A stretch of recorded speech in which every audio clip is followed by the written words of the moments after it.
who lost their lives during the 1976 June 16th uprisings in Soweto. However, the youth of today are faced with many, many more challenges of drug abuse, unemployment, HIV and AIDS, and the list is endless. Joining us in studio for more on the issue of young people is Loyiso Lugeyeni, who is the Regional Secretary of the ANC Youth League in Greater Johannesburg. A very good morning to you and welcome to Morning Live. Thank you for having me. I mean, everybody's going to be speaking about Youth Day today because that is, of course, the order of the day here in South Africa as we all celebrate a public holiday. But there are so many challenges that still face our youth. And one would say that perhaps we're not honouring that class of 76 in a way that 39 years ago they had envisaged the youth of today to have a very different kind of future. Thank you very much for having me. Well, first and foremost, we must salute the generation of 1976. Very courageous. And for us, our view is that they are a shining example of what we must do in order for us to face our own challenges. They were courageous. They were able to stand up and unite against what they believed was injustice, oppression in that current time.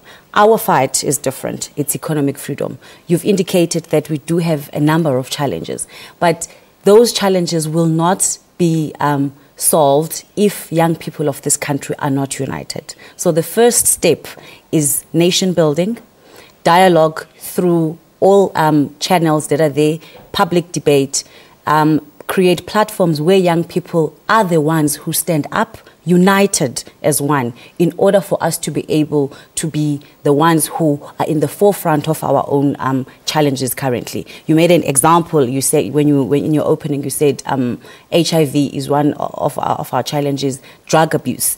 An example that we can do is if we are to fight drug abuse, it's us who must go out there. We know where the lolly lounges are. It's us who must fight and march in our communities and challenge the police, challenge government to close down those lolly lounges. Because as young people, it's us who must stand up, for an example, to fight those particular.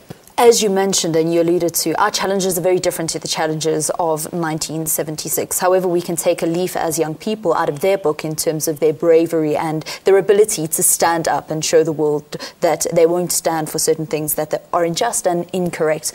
What are some of the successes, though, that we've had as a youth, or do you think we've actually gone backwards?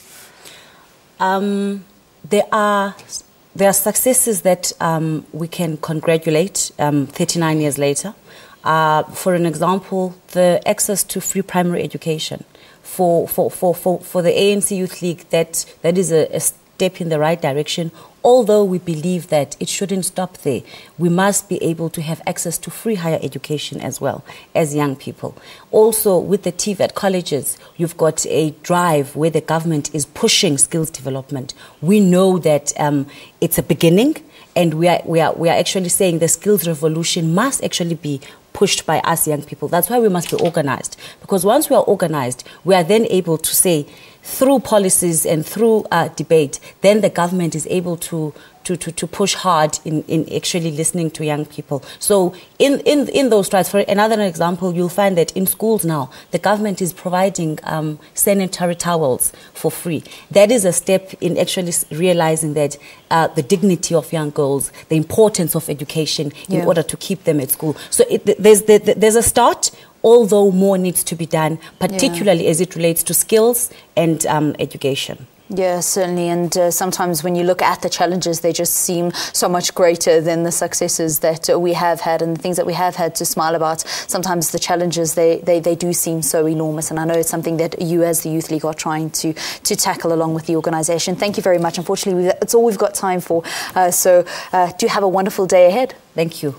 All right, that's the ANC Youth League in Greater Johannesburg and their view on today's celebrations, which are going to be had around the country.